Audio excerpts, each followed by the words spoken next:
Yeah, I'm fucking with you. Of course I'm fucking with you. Thank you. Thank you. Thank you. I appreciate it. I appreciate it.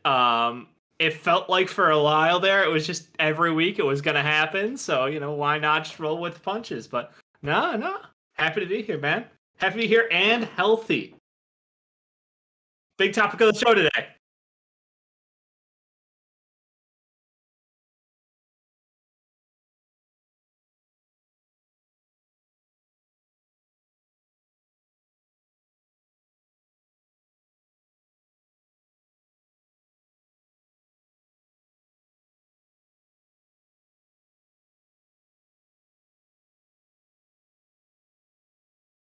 Ricky, are you muted?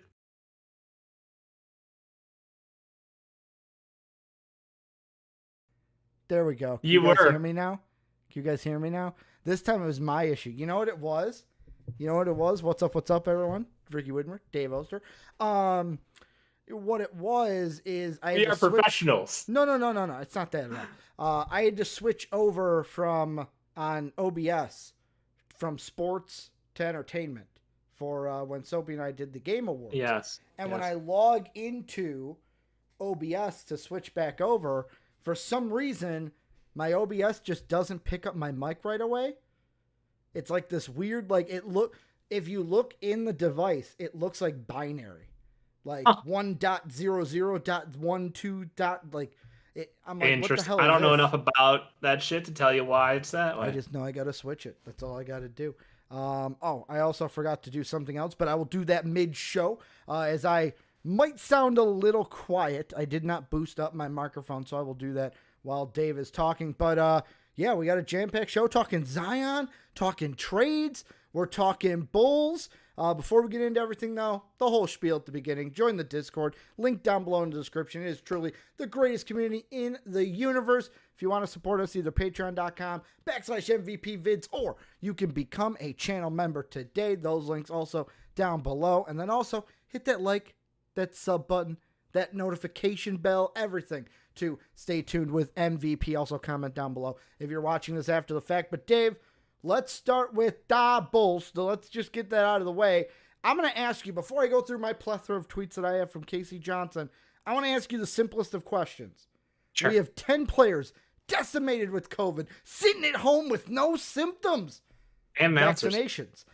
Some of them have mild symptoms. Others have no symptoms. How is this going to affect our season? 2 games postponed. Is this going to affect our season at all? I don't really think it is. There already were some people on Reddit digging through, and apparently we have a 4-day gap in January, which looks like a good time to reschedule the game. Plus, Detroit's super close by. Like, that's an easy reschedule. So I think it was the best move possible. I'm glad that we finally got this shit just put on hold. Like, it won't change. If anything, it's obviously going to help us. Like, let's be honest. Watching the fucking G Get League some Bulls. players rested. Well, not only rest, but just getting the not G League Bulls playing games for us Yeah. again. Adam Silver was trying to literally have us sign our third, like, I forget what the term is for it, but 10-day contract. Yeah, our third 10-day contract to replace exhibit contract. Why did we go back to the MVP screen? Because I switched it because I had to pull up my stuff. They can still hear you, Dave. You're fine. Okay. Yeah, no, I was just like, I don't know how much longer you can sustain this, and it's just going to keep cycling through, and we've already seen other teams play us and then get COVID, so it's very obvious, like, we're just kind of super spreaders at this point to the entire NBA. It makes no fucking sense. I mean, why thank you, Sixers. Thank you, Sixers, for giving it to us. Yeah. The NHL pulled the plug on it after, I think, 6 people got it on one team. Yep, Calgary got it today. As Nikki Skates on Hammered Don said, the Calgary Flames forgot that it takes all of us. And the NHL said, no, you're not playing the Blackhawks tonight. Fuck it. Like, you're done. Yeah. Great call.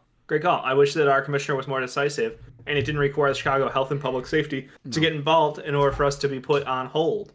So, fucking ridiculous, man. I mean, like, and that's the thing. Like, I was talking to coworkers today about it, and you know what I think needs to happen? And this is like league-wide.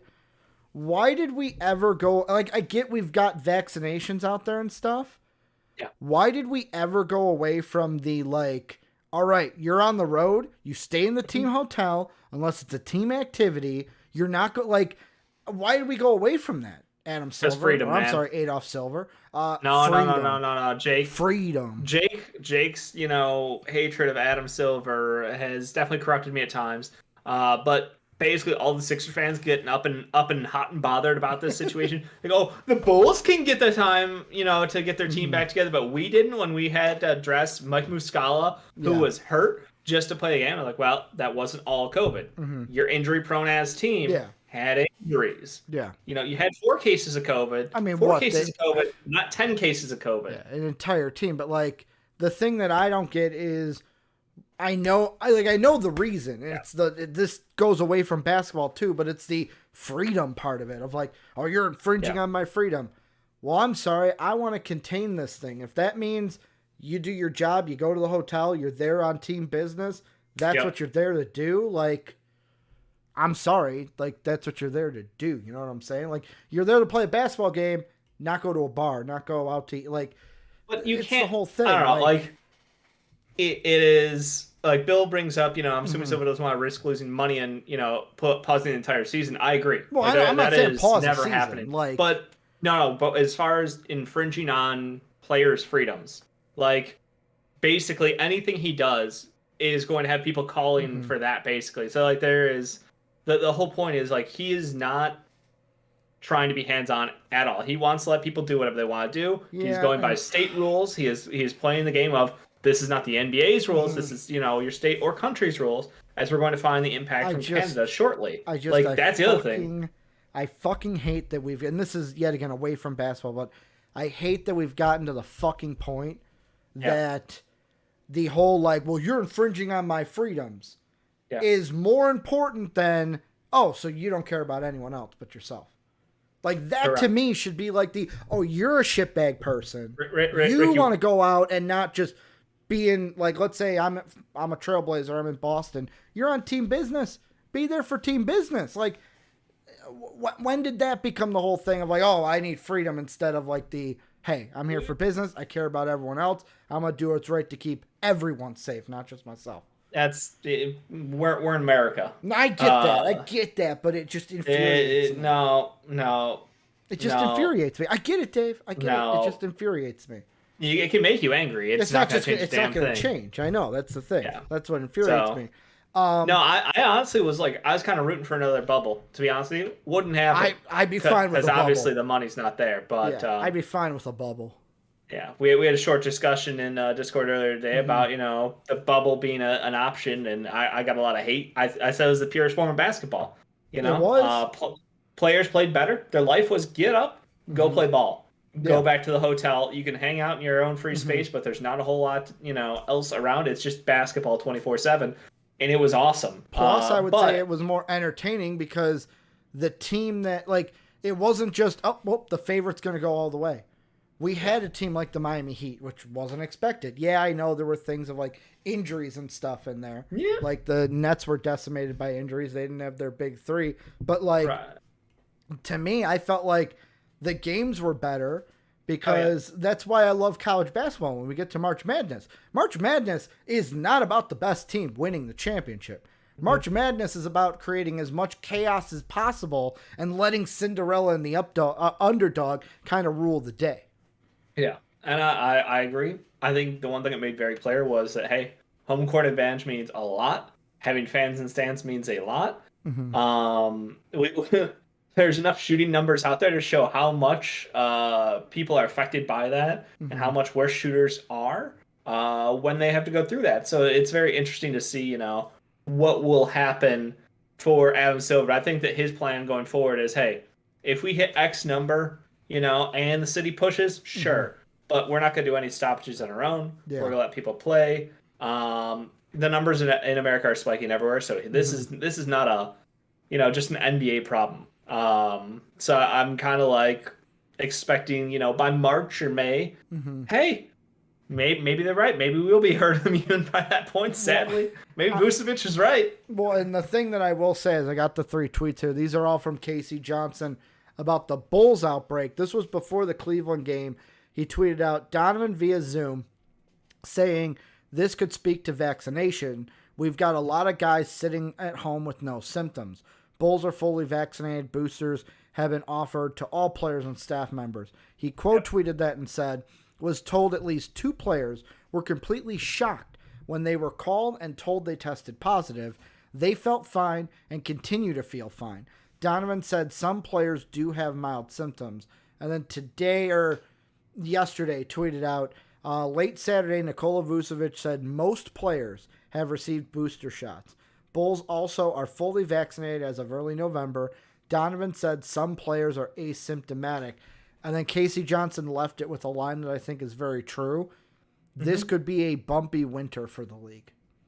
I think it is. I think it's going to be a next couple bumpy months. Right now it's the Bulls. Put your money on what team is next. Which team gets the outbreak next? I mean, we already hit up. The Bulls played the Hornets. Guess what? The Hornets had 4 players going health and safety. The Bulls played Miami. Caleb Martin was already out. Some people are pointing at that, but he was already out. But they did lose an announcer and a couple other guys now. The Nets just lost Millsap to it.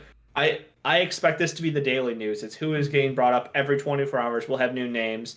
I'm going to guess everybody in the NBA will have had I'll guess 70% of the league will have had COVID by the All-Star break. It's a fair guess. This rate, I mean. Here's another question I have. And yet again, talking to this with coworkers today. Yeah.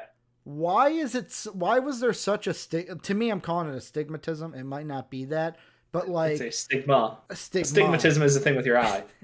That's right. That's why you got the glasses, Chief. But like, for example, college. Like Io DeSumo, for example, when he was at Illinois, played with the mask on. NBA, they're like, they have, like, I feel like, unless I'm reading something wrong, like, even like Io, when he went to go in for his first game with the Bulls, went out with the mask and even was like, oh shit, I got to take the mask off. Like, does the NBA have a rule that you cannot wear the mask on the court? And why? Like, why not just let them wear masks on the court?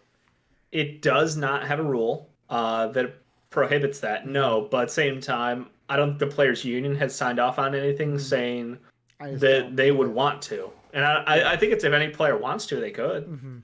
But you're obviously, doing a lot of cardio out there. And as much as people want to say stuff, like if people are comfortable not wearing the masks, then that's their decision. As long as they're following the rules of the game and following the rules of whatever state they're in or city or country, I'm just trying to find ways. It's frustrating. I'm just trying to find ways to like, you have a problem. You try to breathing on each other for 48 minutes and sweating together. COVID's getting passed around pretty well. Yeah, that's why I'm like, hey, a mask. Like, I know the mask isn't 100%, but like, if someone coughs, like it catches the droplets.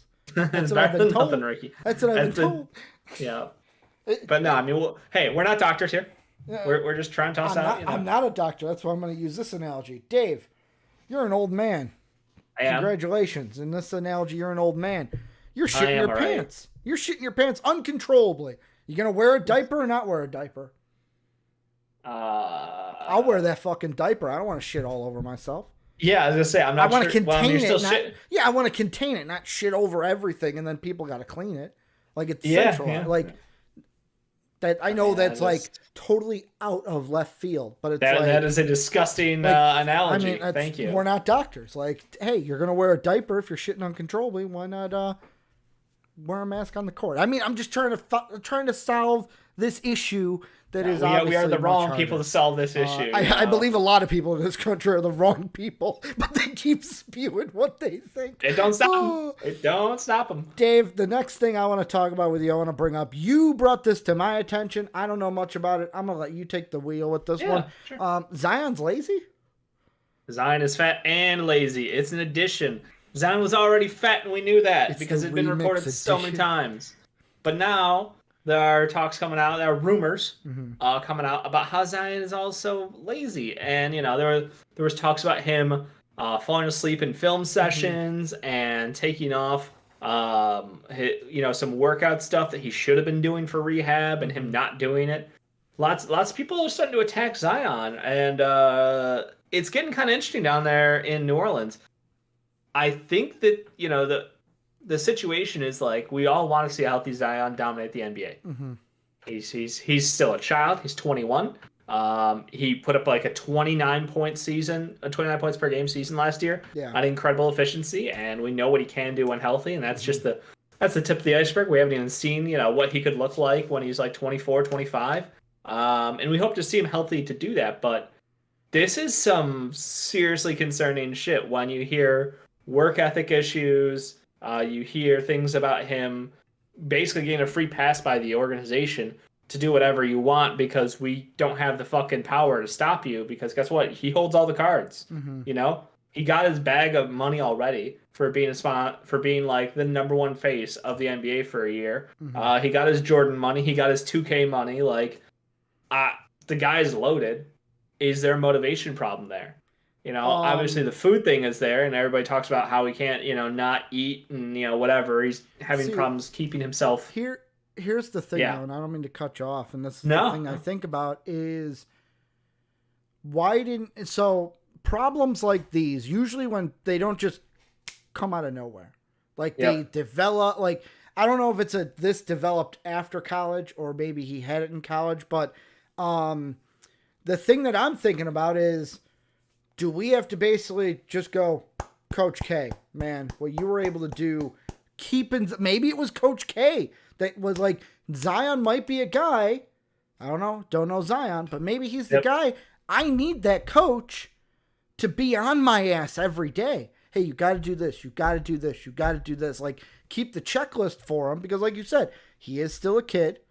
There are some people that work that way. There's people that like how you work is very different. There are people that are self-motivated. There are people that need that fire under their ass. There's people that like, for example, there's people that respond well, like they respond better to, hey, I'm going to give you some helpful criticism. There's others that respond to, no, yell at my ass. Yell at me because that's what I need to get better. So like maybe Zion needs a Coach K, a like respected coach. To me, I look at this and I go, this shows why the Pelican organization is a shit organization and why they're going to be at the bottom of the NBA for the foreseeable future. First, they screwed up with AD. Now they're screwing up with Zion. Like, yeah, there's a little onus on Zion. Zion, you're an NBA player. Like, get in the fucking gym. Like, it's like, I don't want to be like I feel like a lot of the comments I'm saying today is like the ignorant, like, shut up and dribble thing. But like, the point I'm coming with is this is your job. You are coming in, getting paid so much to do this. Get in the fucking gym. Like that's if I was his coach, I'd be like, "What the fuck are you doing? Get in the gym. We're not paying you to sit on your ass." And I know the foot injury, the foot surgery, but like, wasn't it like 2 weeks ago he was cleared to do stuff? Like you should be keeping on him. He came back. Hey, am I checking all the boxes? Soreness. Yeah. Andrew Lopez is apparently a beat writer for the Pelicans. Jamie was on the low post today. Zion is not the new Greg Oden. He is not the new Greg Oden. Yikes. As I was saying, Andrew Lopez, beat writer for the Pelicans, is on the low post today. And he said that Zion, has been doing the LeBron workout, and he's basically back to playing shape, according to him. I'm that optimistic. He said in practice he looks like the old Zion. I mean, he maybe could. I don't know. Is this a James Harden situation? Where he wears the fucking vest and he looks fat? Yeah, I mean, like Carmelo shit. It's like, wow, he's fat. And then he's just doing it to keep all our expectations low so we could just blow our fucking minds when he comes back. I don't know. Like, I'm the timeline's getting a little confusing because you have to say that there's a lot of people who saw Zion weigh about 330 coming into camp this year. A lot of people. Yeah. Which is already inexcusable for a multi-million-dollar athlete. It's peak of, no, that's fucking ridiculous. Yeah. But then to now hear these reports that, he's lazy, he's sleeping through film, he's not, keeping on rehab as he should. That's scary. But then this guy, who's a beat writer for the team, who is, you would think, very in touch with the team and, maybe has a little more contact with Zion and behind the scenes kind of stuff. So it's like, no, I think things are looking good, man. Zion's pretty much back in playing shape and he looks good in practice. Like, I don't know. At some point, it's hard to believe all that. We've seen Zion a couple times in the court. He got heckled out, with the Wizards, which was hilarious. And I felt a little bad for the kid, but at the same time, the easy way to solve that problem, get your ass in shape and play basketball. I mean, also to me, I point to and this is just a thought off the top of my head of like, do the Pelicans have the right veterans in house to like mold their young players? Because like I think of like the players who are on the older side. Brandon Ingram to me is, and what I'm talking about is like the boy needs help. The rah like what Thaddeus Young was to the Bulls, the young Bulls team, before we got rid of him. Like Brandon Ingram's not that guy. Tomas Satoransky obviously ain't that guy. He wasn't that guy in Washington. He's not that guy in Chicago. Why would he magically become it in New Orleans? Same thing with Gary Temple. Gary Temple's like the good vet for the locker room, though. That's every Bulls fan loved him when he was here. Good vet, but I'm talking about that. Like I'm gonna get on your ass. Like Thad Young, I don't want to say forced, but like kind of forced Kobe to get into the weight room because hey, we're gonna build this routine together. I'm gonna do it with you. And like they built that rapport. But then I look at, they have Jonas Valanciunas, who to me is not a bad veteran. But yet again, what kind of veteran is he? He's played around great young talent too. Mm-hmm. I mean, he literally just came from, I'd say he literally just came from the better pick in the draft class in John Morant to the now, the number one overall pick who has not shown the NBA quite what he has in the store yet. So it'll be very interesting to see, like, their roster construction obviously is all up in the air. I think that I don't know that anyone on that team is a lock to be on that team. Mm-hmm. I think that the Pelicans are in a position where Zion, if he doesn't want to be there, he can get his way out. BI is a name that a lot of teams would love to have on their team. Mm-hmm. He's fucking suffering down there.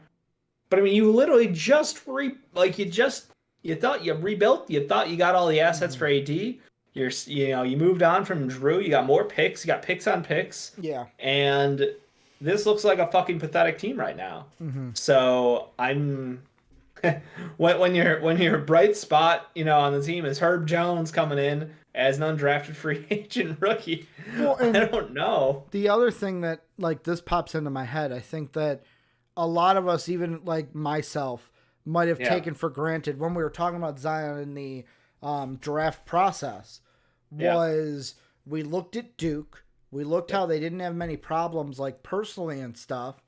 And we might have just assumed Zion's the leader of that team. Well, we could have just had a Fab Five situation where, hey, we don't need an if-so leader. It's us. It's us three that are the leaders. It's me, RJ, and then Reddish. Cam Reddish was also there. Yep, Cam Reddish. So, like, it could just be, it was us three. We're in this together. No one was really that leader. And like the Pelicans, do they have that guy? Like we have Zach LaVine. It's my team. The Lakers, LeBron, I feel like they don't have a, this is my guy team. I'm going to keep everyone accountable. They have it's my team. I'm the best player on this team. Not it's my team. I'm keeping everyone accountable. Essentially the thing.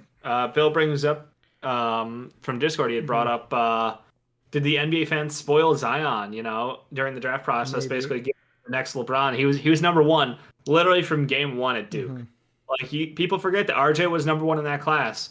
And literally after watching 8 minutes of Zion play basketball, like that guy's number one. Mm-hmm. Like it ain't even close. And he was basically gifted, the number one spot over more deserving talent in John Morant. Bill is also right. All the issues were placed on Cam Reddish. Is Cam Reddish gonna pan out, Dave? I remember having that conversation. Do the Pelicans need a Cam Reddish to take the punishment so Zion can be the guy? We'll just put Cam Reddish there so the media can hate on him. And then Zion can get back to doing what Zion does. Oh, that's funny. That is so true. There's a term for that I'm not going to call out, but yeah. It's not good. It's not good. But, I think this is, yes, a little bit of it is on Zion. Like you said, you're getting paid millions of dollars. If the foot is keeping you out, then yeah, I get it. Okay, the foot's keeping you out. But if there's things you can do to stay in shape, maybe get into the weight room a little bit, work on some upper body and stuff, do something. Don't fall You can asleep. Swim. That's no impact. You can stay awake in meetings too. Has nothing to do with your foot. You can pedal on a fucking bike. Yeah, there's so much he could do to slim down or keep in game shape and not be, fat.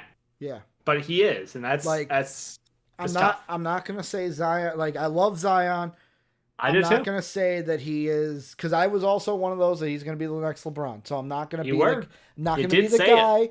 I'm not gonna be the guy that's like, oh, it's not Zion's fault. Yeah, there's fault on Zion, I mean, do you remember but what Zion looked like yeah, senior year of high school, oh yeah, and then like early in the season in college? He those was fucking clean. He was cut. He was pythons. massively fucking muscled out. Mm-hmm. And then you see him now, and it's just like that dude put on mass. That body can't Mm-hmm. support that mass. Like there's just, it's Yeah. very easy to see. Like from a body mechanics standpoint, You know when you what? put 300 plus pounds on that fucking 6'5" frame, it ain't gonna work. You know, fuck He's it. too explosive. Fuck it. Trade Zion to New York. Thibodeau would be so good for this guy. He might destroy his knees. You just went full fucking Stephen A. Fuck it. Like, and the thing I'm thinking about is like, do I think Thibodeau would be the perfect coach for Zion? God, no. But it's like at this point, anything's better than that. Like, I'm just going to call them the shit Pelicans because this organization is never going to win anything, Dave. Never going to win anything. If they keep going the way they are, I'm sorry, New Orleans fans. Good luck being at the bottom. Good luck being the Detroit Lions of the NBA. Woo! There's your clip. Clip it. Pelicans, Detroit Lions of the NBA. Have fun. Remember, Chris Paul will then be the Barry Sanders of the Pelicans. I mean, last time you were relevant.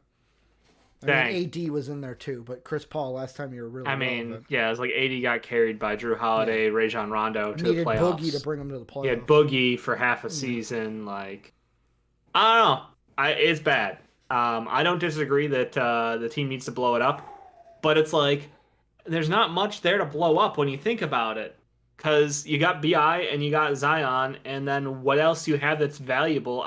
I wouldn't move from Valanciunas. Yeah. He's sinking threes like crazy. Like, keep this guy around. He's on a great contract. Keep him around for one more year. No worries. Dave, I love the way Mad Rogue thinks. Oh, no. What do we got? Trade him to Miami. Let Jimmy have his way with him. Let Jimmy Butler just have his way with Zion. Zion needs Jimmy Butler. Let's make it happen. Zion to Miami. Zion might retire. Miami. Zion might retire if he had to play with Jimmy Butler. Trade Tyler Hero for Zion right now. I mean that Tyler Hero would put up 30. Yeah, he'd put up 30 a night with the Pelicans. 100%. Who else is gonna fucking score? I know, right? He's their primary point guard. He is their primary scorer. He's their primary 3-point shooter. And he would look a lot like James Harden did. And like Miami, you don't even need Tyler Hero. You got Gabe Vincent. You got Duncan Robinson. Hey, Gabe Vincent's been playing very well. Been shooting the ball well from three. It's been winning me some money. I understand what they're doing there, but you cannot compare Tyler Hero to Gabe Vincent, I'm just saying, like, I'd rather have Zion than Tyler because I have Duncan Robinson and Gabe Vincent. If Zion can play. If he will play, Jimmy will if make he doesn't him retire play. at the sight of Jimmy Butler waking him up at 4 a.m. for workouts. Imagine Jimmy Butler getting on his ass and then having the coach structure of Spoelstra. The man that we all thought, I was one of them, oh, he's just a puppet. He's just LeBron's puppet. He's actually a good track Great record. Coach. Really good coach. Great coach. Top 5 coach, I would say, in the league. Top and that 5 might coach be all time disrespect. in the NBA. You got Phil, Popovich. You got to throw, I think, Chuck Daly up there. Bad Boy Pistons and stuff. That's 3 right there. Is there anyone else that, like, I'm trying to think is there any old timers? Like George there are definitely old timers. Like George Karl was good, but he wasn't great. Really let it like unravel in Seattle before going to Denver. I'm trying to think of Pat Riley. Yeah, Pat Riley's got to be there. And then did the Knicks had Van Gundy. The Knicks didn't win dick for the last 30 years. No one cares. They're irrelevant. They didn't win dick, but like they're irrelevant. New York is irrelevant. I'm trying to think. Boston, who was their old coaches? Didn't they have? Boston won for a fucking decade. Yeah, but that was also because it was the against Plumbers. Yes. Yeah. I'm trying to think. Was that Red Auerbach? Was that his name? I'm not a Boston basketball historian. As much basketball as I've absorbed. He might be top 5 all time. That might be a list that like he might be just out of. Because I named 4 that's definitely over him, I think. I would say, if you go back to the 60s, 70s, I'm not even going in 60s. early. I went 80s, 90s. I'm just saying, you know, Chuck, if you go, Pop, and then yeah, Red Auerbach, yeah. yeah. Like But I'm no, just saying. he's a historically great coach. Yeah, I agree. So I'm just saying, with all that in place, yes, Zion could succeed there if he was willing to put in the work. Mm-hmm. Right now, the question we're all asking is he willing to put in the work? And no one knows the answer outside of Zion. Like, personally, you say they should trade him. I think that they're not they going should to let him sit out the entire season. Mm-hmm. I think that you just let him condition, and then you get him ready for next season. Get another top Because prospect you can't fucking there's do not anything with. exactly. They're not winning dick this year. Yeah. Let him sit. Look to move BI. Look to move anything of value on that team.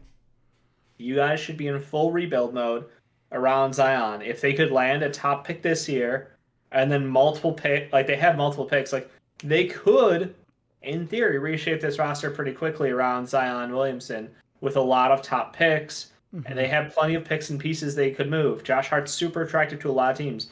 He's a do-it-all glue guy. Like, there's a lot of these pieces there that people would be interested in. So I'm all for keeping Zion on the bench.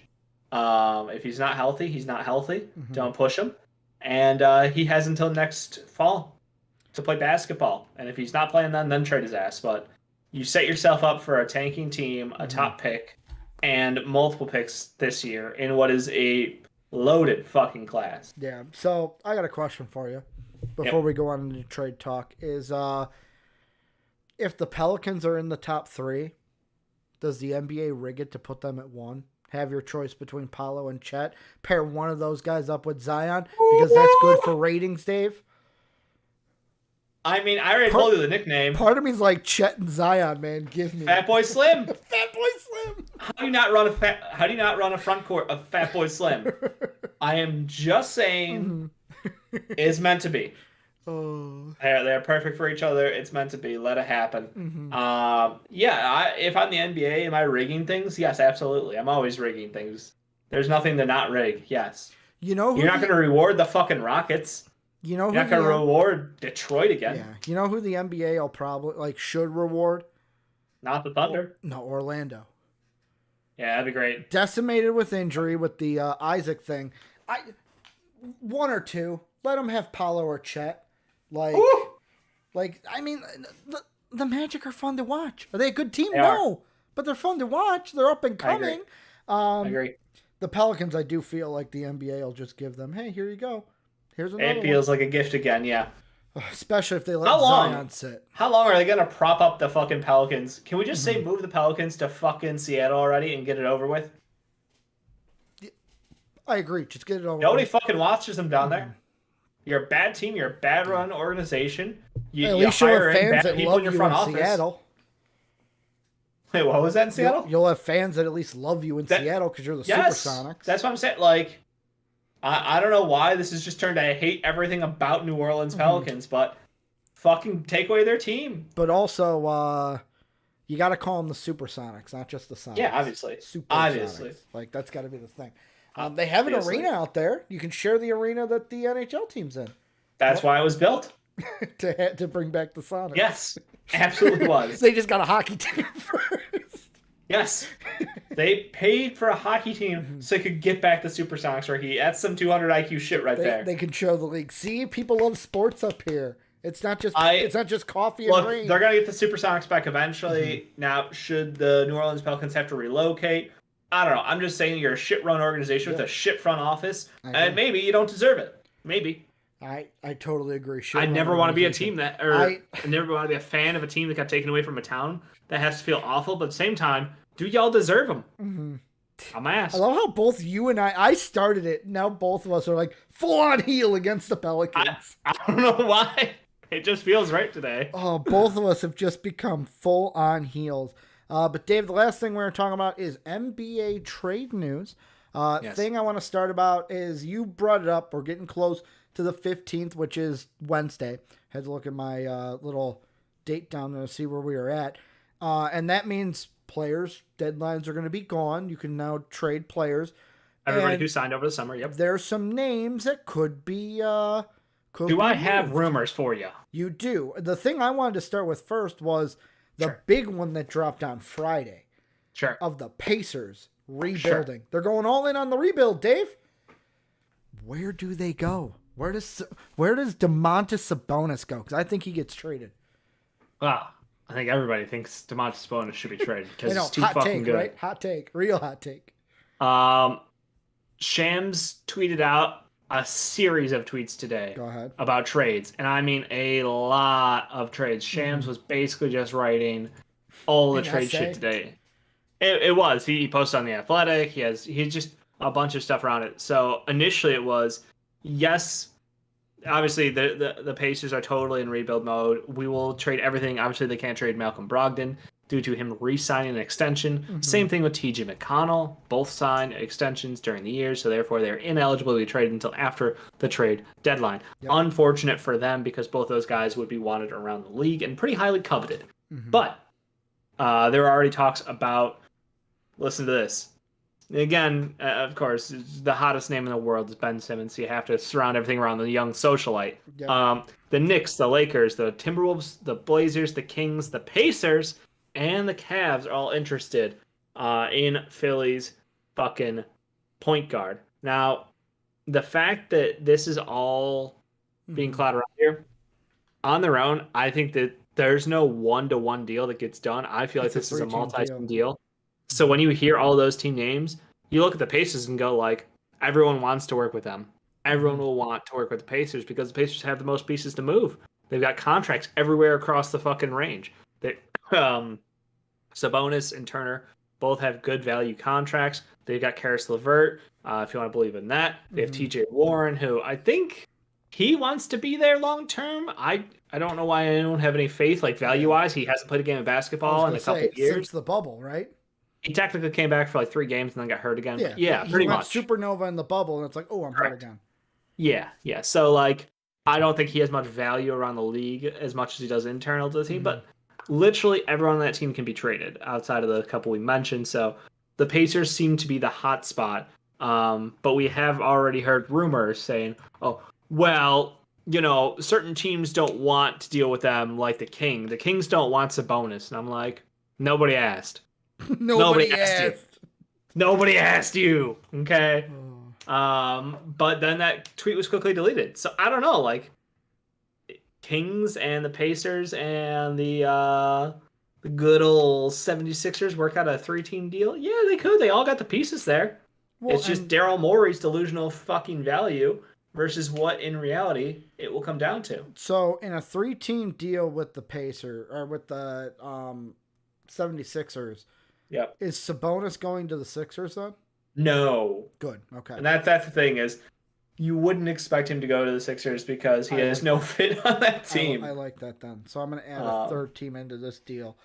You know, the thought was always, oh, Fox goes to the Sixers and Buddy Hield can go to the Sixers and like Bagley can go to the Pacers, and you know you're shifting Sabonis, you know, down to the Sacramento, and you're giving him something else, like whatever it is. So I don't know. That it seems like those 3 teams kind of could work, but at the same time, obviously, like the Blazers and CJ are on the thing. Like, I think the Pacers and Rick Carlisle did not come into the season expecting to blow it up, but it's definitely on paper very clear why they should blow it up. So it does seem pretty locked in. And if you're picking one guy to stick with long term, I'll be honest, I'm a little shocked that Carlisle isn't taking Sabonis to be that guy. Really? It seems like it could. I'm not saying I know for a fact. I'm just saying right now it seems like Miles Turner's the guy they're trying to hang on to. Even though he had a public comment complaining about his role and how they don't believe in him. So like a lot of people could see that as a way to move on and like, hey, this guy doesn't want to be here. And he made it very clear. He's like, I don't not want to be here. I want to be used. I want to be more than just a role player. Like. Yeah. But then again, the idea of Miles Turner is better than Miles Turner plays. You know, you get a guy who can defend on the wing and switch, who can space the floor on offense, who is a great rim protector. That sounds awesome. Then you watch him play and you're like, okay, you're not wrong, but I'm disappointed. Like, I don't know. It's just expectations are a tricky thing to make there. Well, and that's like, I got a question for you. Yeah. If you're the 76ers and you're not trading, let's say you're not trading Ben for like a CJ McCollum, for a Damian Lillard. Like you're not No, they're not. trading him a Yeah. one way for a player like that. Let's say you're Right. trading him in a 3-team deal with like, so the only stipulations in this deal, Dave, the Pacers are involved. Right. Domantas Sabonis does not go to the Domantas Sabonis does not go to the Sixers. Does that mean Yeah. Ben Simmons is for sure going to the Pacers? Or could there be a deal done where it's like there's a fourth team and Ben goes to that team? Or is Ben just like, no, you're going to the Pacers then? I think that the Pacers would take anything back. Mm-hmm. They're looking for young guys that they can build around. And I think that Ben Simmons is already on a max deal going forward. And it's unlikely that they do a like group deal to get Ben Simmons to the Pacers. I feel like obviously Daryl Morey wants one piece. He quoted saying a top 25 player, which is Mm-hmm. not gonna happen in most realities. So I think that we're looking at like you're gonna get maybe a top 40 player or a top 50 player, and then maybe a top 60 player. You get Mm-hmm. a combo package that'll help alleviate some of the problems that they have depth wise. Mm-hmm. I'm trying to work a deal out. So I'm gonna let you know what's going on my screen, Dave. That's in front Sure. of me. I don't know if I can make this trade work, but so Yeah. one of the things I was reading on, and it got me thinking, was the Domantas Sabonis to the Suns. So Yeah. I was like, That would be okay, I'm gonna great. start there. Then you were like, let's add in the Sixers on this to a three-team deal. And to me, I feel like the team I would love for Ben Simmons to go to, don't Yep. know if it's gonna happen, would be Cleveland. This Cleveland team that could like this What? could be the spot for them where it's like. What?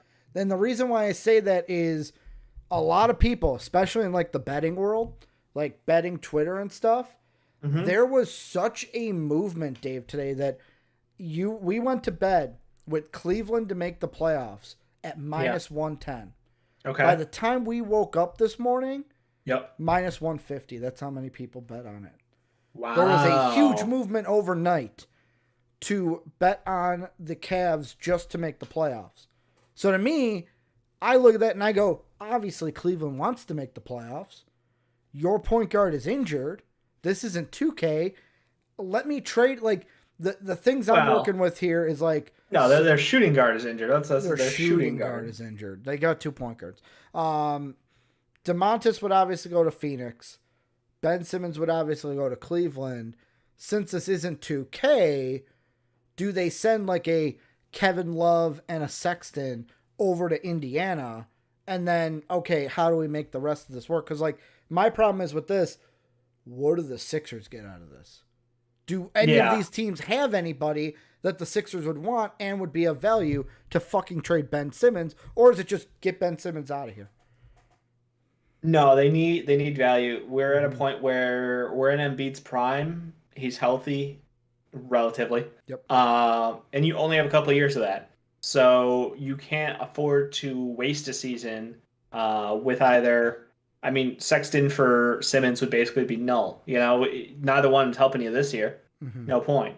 Um, I think that they would be looking for someone who can either be their primary point guard or who can help them be a stepping stone to moving Toby out of there as well. So like if they did go after, say they wanted Miles Turner for some weird combo, like, hey, we're gonna Mm-hmm. run Turner and Embiid together, but we have to flip Toby out of town in order to do that successfully.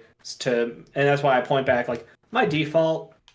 As far as names out there, like you always hear the same names, and like Harrison Barnes is just the plug and play guy on the wing who he's been there, he's done that. He is smart. He is a good two-way player. Mm-hmm. He'll have his moments, but you can't count on him to be the guy, which he would never need to be the guy.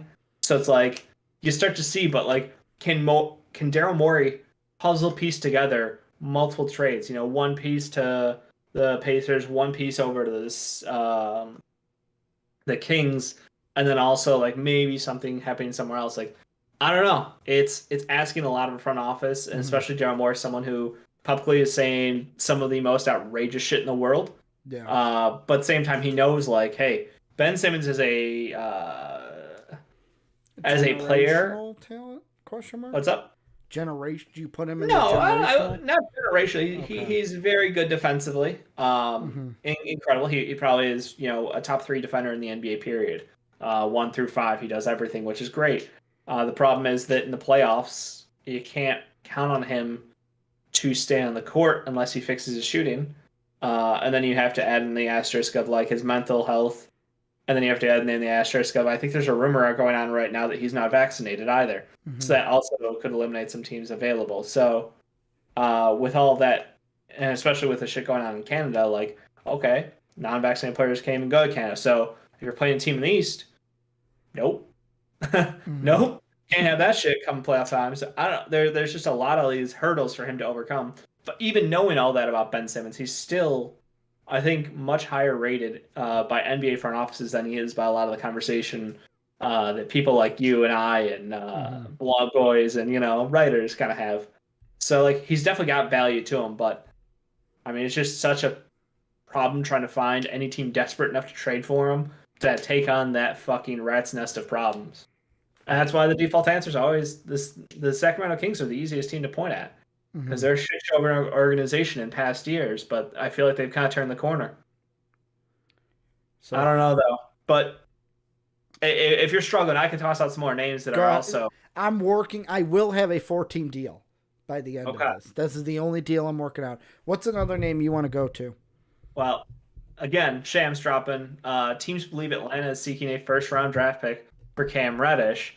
Sources are also inquiring about a name we haven't heard in a while, Kevin Knox. The Magic are finally talking about moving on from Terrence Ross. Finally. And the Suns, of course, are looking for anyone to take on Jalen Smith. And the Jazz are looking for a defensive-minded wing.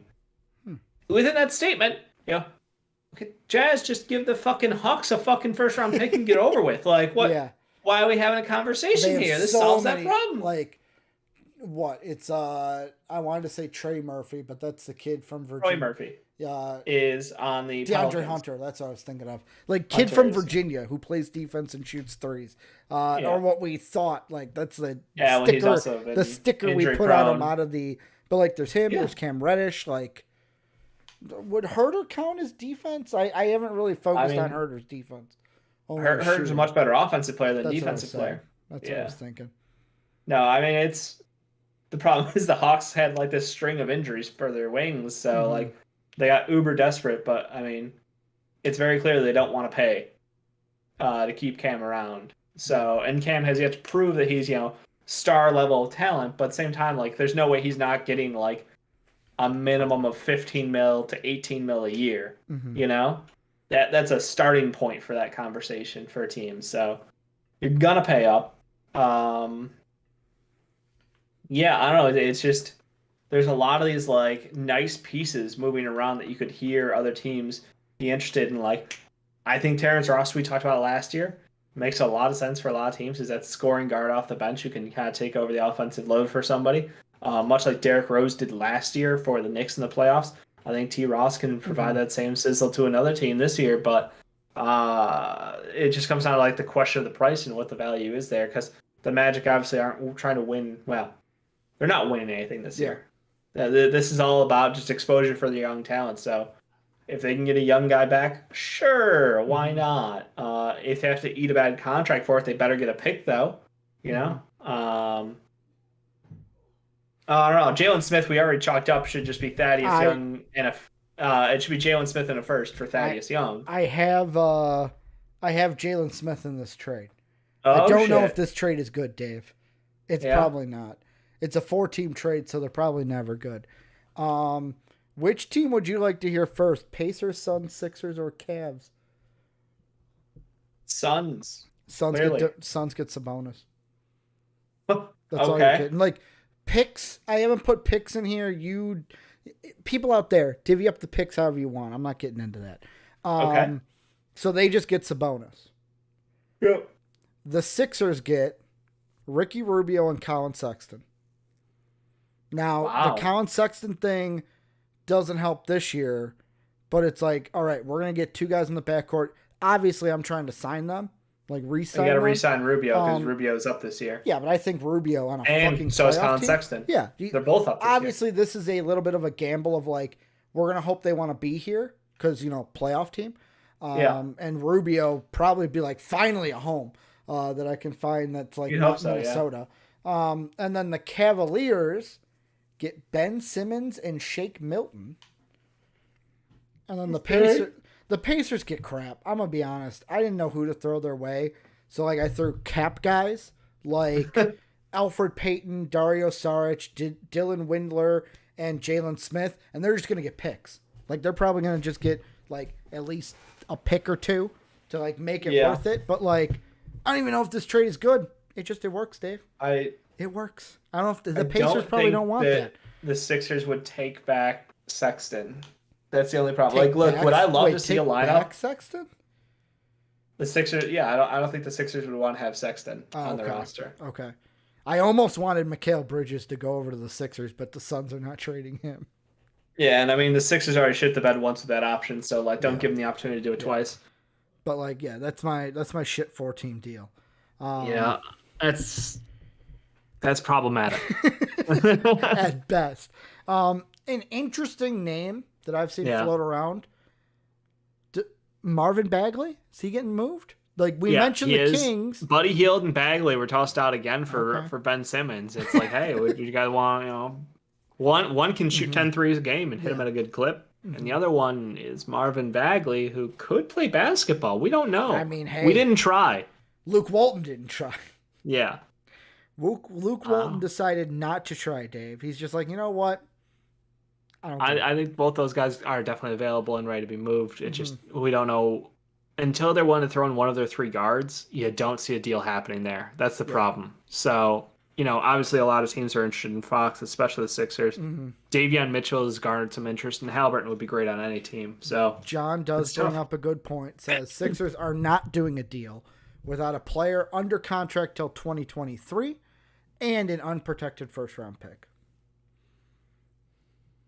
So, I mean, like, sorry. I get that, and I go, like, it makes sense. Like, you'd want someone either under contract or you'd want to pick for Ben Simmons. I just don't know. Besides the CJ deal, I don't know what's out there. I can't wait to see, like, with Bagley, though. I just can't wait to see where he goes. Because I feel like anywhere would be better than Sacramento. I know Sacramento's better now. Like, Luke Walton's gone. You've got that kind of cloud out from over your team, but like I just want to see him in a new scenery, a new arena, a new jersey on his back. So maybe we can see some good things out of the Bagman. Well, you can hope. I mean, there's just so many names. Even THT brought up again as a trade target. Multiple teams inquiring about THT's availability. He has played terrible this year. What are the Lakers even going to look for from him? Like, I mean, THT and Russell Westbrook and 4 firsts and every swap for Dame Lillard. Problem solved, guys. Problem solved. Send Russ to Portland. Yeah, fuck him. I don't think the Trailblazers are doing that deal, Dave. I guarantee you they're offering that deal to the Sixers right now. Yeah, probably. God, what if Ben went to the Lakers? I think that works out great. Works out great for Ben because he doesn't have to be the leader. LeBron's the leader. He's not a leader. He can't shoot. So he's basically Russell Westbrook without the energy, but add on the defense. Yeah. Could work out for him. Yeah. Look, I feel like the Lakers are cooking right now, but it's very clear that THT is in a slump. And honestly, he doesn't need to shoot because, like you mentioned, a couple of guys the Lakers are getting back. One of them was Kendrick Nunn. Kendrick Nunn's coming back. Can shoot the ball. But like I was watching the Magic Laker game last night, and the announcers for the Magic were even like, yeah, like LeBron, one of his big things on the court is like he's looking to Russ like, just cut to the fucking basket, let me hit you. As long as Ben can do that. Oh wait, he can? He can. He doesn't need to shoot. He can just cut to the basket, and him and LeBron can pass to each other. Oh, look, and there's an AD. Oh, look, there's a Melo out in the corner. It sounds better on paper than what we've seen, but maybe it helps. I agree. Any other name that we haven't brought up yet? I think chat's bringing up our boy Mo Bamba. Mo Bamba. Is he going to get re-signed with the Magic, or is he going to get moved? Are they going to pick up somebody new because this year they're so bad and the top of the draft is so loaded with bigs? I hope he gets moved. I hope he does. I think he's another one. Just him, Bol, Bagley, change of scenery, man. Just get these guys new unis because I'm tired of seeing them not used or not used to the level that they should be used. Like, because I say that because Bagley's being used more, or not Bagley, Bamba's being used more this year. So, like, I can't argue, but really, I just want to see these guys Bamba's shine. having his career year, finally getting some usage. Yeah, I just want to see these boys shine, because, like, Bol never gets fucking minutes at the right times also with Mike Malone. How haven't the Thunder just given away a second-round pick for Bol yet? They got $1 billion of them. Mm-hmm. Just make it happen. Like, why? Why is this a problem? They literally gave away Alperen Şengün to the fucking Rockets. The Thunder are the new Celtics, baby. They're the new Celtics, the war chest. And they got to play JRE at center. I mean, could you imagine what Şengün would be doing over there? So, talk about the Celtics in their war chest. That's another team. That's what Yes. The Celtics. The Boston Celtics are panicking. Mm-hmm. They are fucking talking about flipping over their roster, Ricky. This is time. Jaylen Brown's been injured for a lot of the last couple of years. He's back. But the last couple of years, he's become injury prone. He's getting that label. Yeah. Jason Tatum, pretty good player. Mm-hmm.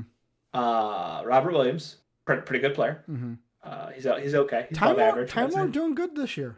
Yeah. Not loving the two big units, but he's doing well. And then you have nothing. You have literally nothing. There's a comment that came out today saying no one is interested in the 70s or in the Boston Celtics former first round picks, Romeo Langford, Grant they have Williams, no value. Aaron Nesmith, and Fast PP. Like, the only ones out of all those that have a slimmer value is Fast PP because he can shoot the ball. Like, it is crazy how quickly the 76ers went from war chest to a team that tried to flip their future for all-stars over and over and failed to. Mm-hmm. Unlucky with Gordon Hayward. Unlucky that they went for Kyrie, who knew he had a serious injury. Only time it paid Unlucky off, they went for Kemba Walker. The only time it paid off is when they gave the Sixers Markelle Fultz so that they could take Jason Tatum. That's it. That's true. But, I mean, we're also talking about the Celtics who gave away Bane so they wouldn't have to pay money. That was a cash cut. Yeah. And then Matisse Thybulle for basically a spite move. Mm-hmm. I mean, could you imagine if those two guys were on this team? Yeah. They wouldn't be where they are today. I'm just saying. It's just, you look at that team and you go, okay, if we're saying they're rep for the Pickens, I don't know, man. I think a lot of people are saying hold on to Brown and Tatum, but Marcus Smart is prime for the Pickens. I mean, any of those young guys, be my guest. Dennis Schroeder has some value still. Mm-hmm. Should this have been like if they were not succeeding, this was coming because Brad Stevens and Danny Ainge were not on the same page, obviously. Danny Ainge had won him. It seemed like to me, Danny Ainge had a way he wanted this team to be, and Brad Stevens had a way he wanted this team to be. Now Brad Stevens can kind of be like, no. Besides Tatum and Brown, let's say he does. Like, those two are untouchable. Rest of the roster's up for sale. Yeah, I mean, Ime Udoka has, I would say he's still finding his identity as an NBA coach. Yep. So if he brings up Carson Edwards exists. Yeah, I guess so. I feel like he's short, I'm gonna take a quick victory lap on the bow-legged midget here. I told y'all, and you're like, well, look at his summer league numbers. How could he not be a star? I like Carson Edwards. I liked him at Purdue. You can like him, but we can be realistic and talk about guys who are 5'9" winning in the NBA and how it doesn't exist. Tremont Waters was also a thing. You can love him. IT. Same thing. Boston sure loves their midgets, I guess, but it's just not going to help you win. So yeah, it's just weird. It's very weird, and I think that the Boston Celtics are kind of like that team where they try to do so much to keep pushing forward with their young core because they were so successful early on. And it's really bit them in the ass because now it feels like they're treading water because they took safer picks in their front office. I think that there's a solid chance that team, as we know it, is re-landscaped around Jaylen Brown, Jason Tatum, and the Time Lord, and everybody else is gone. Yeah. So Bravo, who's a Piston fan, wants to know, Dave, what do we think about the Lakers and Blazers being interested in Jeremy Grant? Have you heard about our Lord and Savior THT? That's Simeon probably... kid, Chicago kid. He was. I remember we talked about when he was going to Iowa. Yep, Iowa State. Iowa State, yeah. I remember because like I literally look at that team and I'm like watching them play and you're going, that short guy got real long arms. Like he's just grabbing he shouldn't be this good. It just kind of looked out of place, and he's obviously Soapy. I don't want a single piece from the Lakers. Yeah, you don't want Sekou back, my guy? Sekou and THT? Sekou could return, yeah. I mean, think about that. That's an attractive... I think he already got cut. He did get cut. You could get Meth Kobe, Austin Reeves out there. Meth Kobe. I don't know, man. Like they can be interested, but like the money for Jeremy Grant is sizable. That they don't have a great deal for you on the Lakers. Now, where is the right deal for Jeremy Grant? Blazers. Okay. The Blazers just made the move to bring Robert Covington to the bench. He responded by having one of his best games as a Portland Trail Blazer off the bench. I think he had like 3 steals, 3 blocks, 3 assists, 3 runs. Like he was doing everything that they wanted him to do when he got there. Obviously, it's a shit system for him when he was asked to play man defense, and like he's not. He's a great fucking help defender. He's one of the best in the NBA. So going to the bench, I think he got a chance to lean back to his roots. And they brought Nance into the starting lineup. Now, I love Nance, but I think that they would like the upgrade. And I think that them playing 3 guards who are all 6'3" at 1, 2, 3 is a problem. I don't know if they'd be willing to move on from guy they got from the Raptors, who I've already forgotten their name. Gary Trent Nope, Jr. they traded him to the Raptors. Norm Powell. Norm Powell. I don't know if they're ready to move on from Norm Powell. But yeah, maybe CJ, maybe Simons. But you got to get a lot of contract filler in there, so you might end up with like Covington swinging through town on a deal, so you could flip him as filler or something. I don't know, like that. I think Portland's realistic. I think that one, they do have pieces to move. They do have contracts they could flip, and they've got some young talent, and he would help them compete much more than what they've got today. So I like that deal. I think Jeremy Grant going to a team like Portland's a win. Yeah, I'm coming up with me. Yep. I have here yet again, I wanted one player, but to make contracts work, I'll put in another. Rocco, Nance, and DSJ for Jeremy Grant. I originally had Simons in here. Thought, okay, Rocco makes better sense than Simons. And then I had Nasir Little in here because he's younger. But then I was like, do the Trailblazers want to give up on Nasir Little because he's been playing well as of late? And do the Pistons necessarily want DSJ because he's 24? They already had him. They cut him. Old, but and they also had Cody Zeller too. Like, right? No, they had Plumlee. I'm thinking Zeller. Yeah, was they on had the Plum Hornets. Dog. No, I don't think so. I think that I think it's going to be a situation where you have to put 1 young talent or 2 picks. Like, there's no way that deal as is, because obviously they could flip Rocco again. Yeah. And maybe they could flip another piece. Like, Nance is great. Like, I have no problem with Nance. Who's the young talent, though? Is it Little? Is it Simons? Is it, like, the other ones are, like, Greg Brown? CJ Ellaby, Greg Brown. My guy, LSU, trying to Wofford. Oh, shit, we got Super Chat. Wofford is on there. Thank you, Bravo, for the $5 Super Chat. Says, keep up the great work, guys. Hopefully, Bulls make it to the East Finals this year. Yes. Oh, man, if that happened. Thank you. And also, yes, because that's basically our dream. You know, at that point, fuck it. Let's just go all the way, baby. Let's go to the finals. Do we have the talent if we're healthy? Yes. We're 1 piece away. From winning, yes. From going, I believe this team can win. I think we can make it to the Eastern Conference Finals if we don't line up against the Bucks in the first or second round. Because we've proven the Nets, no fucking problem, man. We can beat the Nets. We can beat the Nets. Healthy, easily. not healthy. Don't even ask the question. Donovan, we can beat the Nets. Who would have thought Billy Donovan greater than Steve Nash? No, please no. Please no. Who would have thunk, Dave? I would never thunk. No. Soapy, if DSJ comes back, I'm done. Yeah. They need picks. Has to be a couple picks in there to make that deal. Would they take McCollum, or is that a no? They're overpaying. McCollum would be McCollum, and one pick for Jeremy Grant, or McCollum for Grant straight up is probably about right value. I'll be honest, that one would work in my mind, and it makes both teams interesting. To make the contracts work, a straight up would not. The Pistons would have to cut about $5.7 million from their roster. So that's like a Killian Hayes, a Hamidou Diallo, a Josh Jackson in that area. Oh, they could move one of those guys easily. Yeah. I mean, could you imagine Killian? Oh, no, I'm not doing that.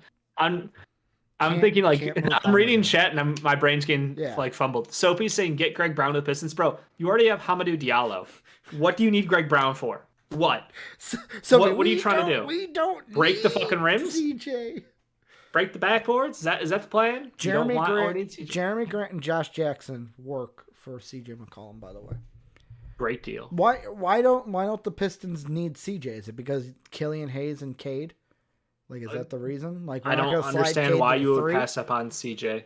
You could run then CJ, Killian, and Killian would go to the bench, right? It wouldn't be. No, you just run CJ at the 1, Killian 2, and Cade at the 3. Okay, that's what I was thinking. The problem is, and Sadiq at the 4. Mm-hmm. The problem is that they still would want to get a true point guard at some point in the future, because I don't know about Killian being a point guard. Dunking. CJ on his own is kind of. He wants Greg Brown for more dunking. Yeah, of course, more dunking, but you already have Hamidou. And Hamidou cannot be traded this year. Can't be traded until March 3rd. Damn right. Because he got an increase in his salary. So I'm just saying, look, you guys have 600 guards, but do you really have 600 playable guards? Saban Lee could be their future point guard.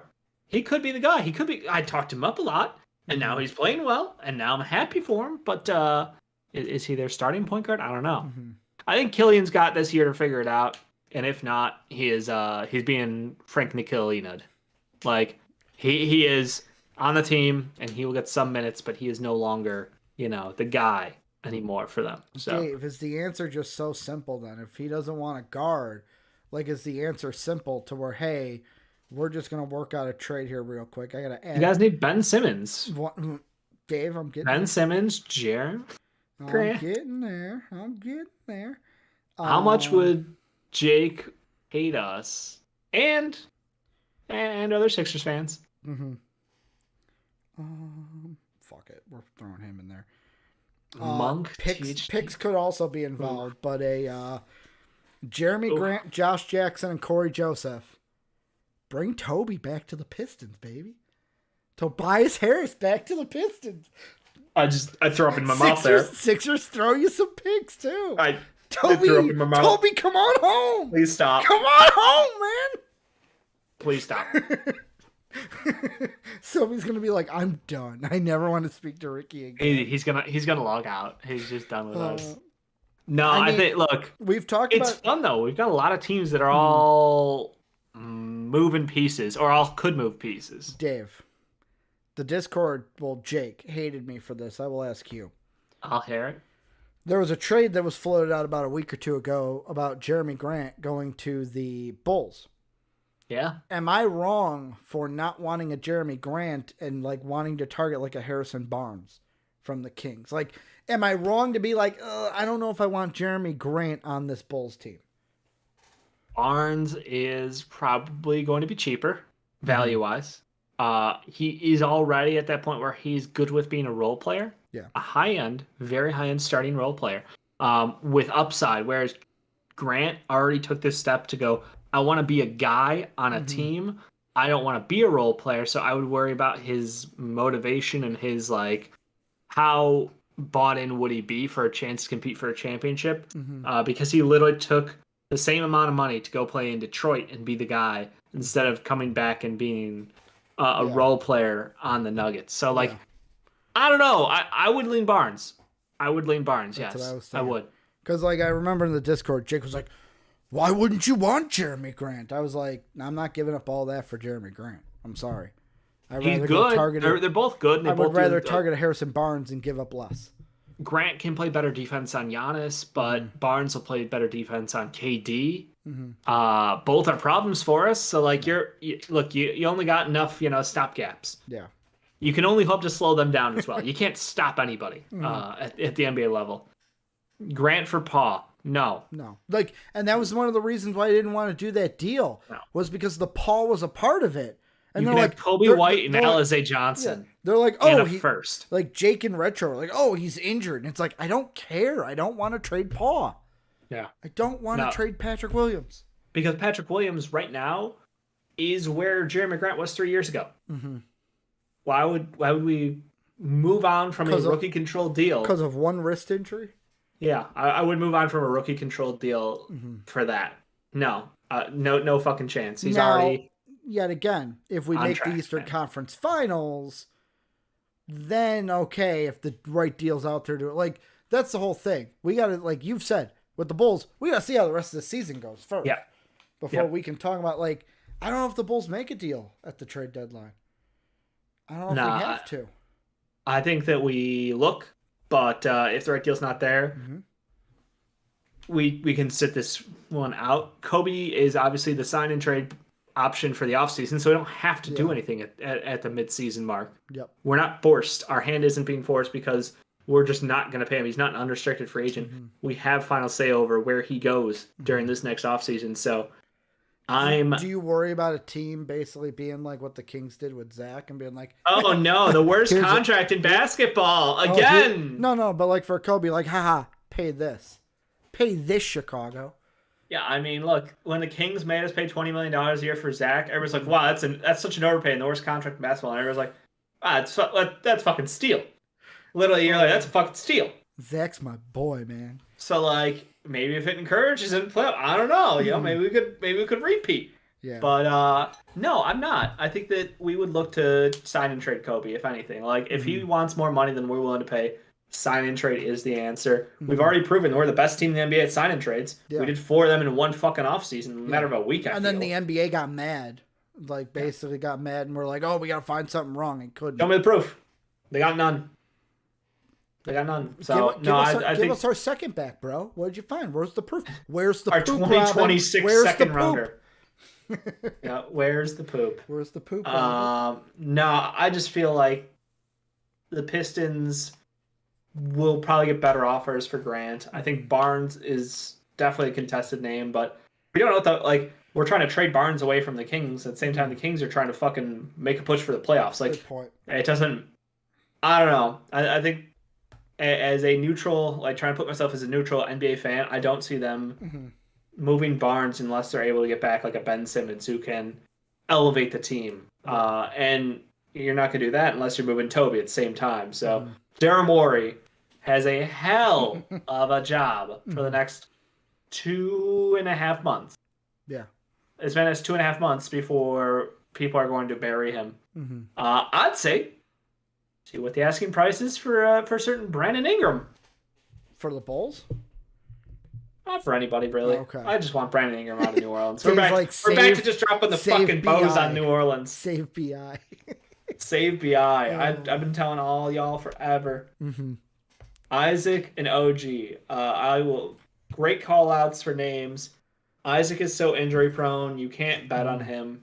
He could be a defensive player of the year when he gets back, or he could be a shell of himself. OG is, I'm not going to say untouchable, but it feels like he's pretty close to untouchable price-wise. Siakam is realistic. He's the odd man out. Can I just throw something out there?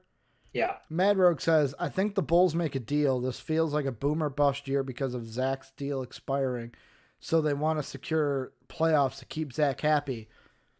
Number one, I know we got COVID. Do you not see this best team in the East? Like, playoffs are a block, brah. Playoffs are playoffs. We're talking playoffs.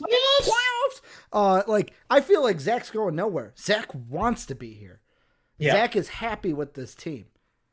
I agree. The Bulls' job this year was to make the playoffs. They will achieve that job with his roster as constructed. And if we don't, assuming there's no other season-ending injuries, or COVID, like if we don't, it's COVID's fault. I guess. Thanks, COVID. But thanks, Obama. I don't think that we need to prove anything outside of making the playoffs to keep Zach here long term. Yeah. The only reason he didn't sign last year was purely in a case because of contractual limitations for cap space and money available. Yeah. He wasn't going to get as much money if he signed last year as he does this year. And also, I think partly was, let me see what AK and Mark Eversley do. Yeah. Let me see what they do this offseason. And I would say AK delivered. Yeah. I agree. Hey, I'm going to make the moves to make this. God, it feels weird after having Gar Forman and John Paxson. Like, Gar Forman ruining the Pelicans right now. Oh, that's right. I forgot he's in shit organizations, hire shit front office people. Look at, like, they took our garbage and they took Cleveland's garbage. What's that telling you? That should have been a red flag to everybody in the NBA. Garbage from the two, like, we were the worst teams in the East, both from the division. Maybe they just want to be like the Central. They just want to be like the NBA Eastern Conference, the Central Division. Yeah. But any other names you want to throw out before we cut this thing off? I'm sure the Knicks would be happy to trade fucking Kemba Walker and Evan Fournier. They regret the hell out of their offseason. But that's a larger story for another day. Kemba Walker, does he get dealt? We'll see. He's got 10 minutes a night in those legs. 5 if it's a Thibodeau system. Definitely that. And I know Mad Rogue, he says, listen, I'm a Chicago fan. I'm just being cautious. We've seen Chicago teams screw up good seasons before. Maybe I've seen teams win 3 championships in a row. So I don't know what you're talking about. I've seen greatness, Mad Rogue. Yeah. Greatness. But we've also seen you shit the bed on the baseball side too. Yeah. I mean, the White Sox are not the Bulls, though. No, but the Cubs sure had a lot of talent.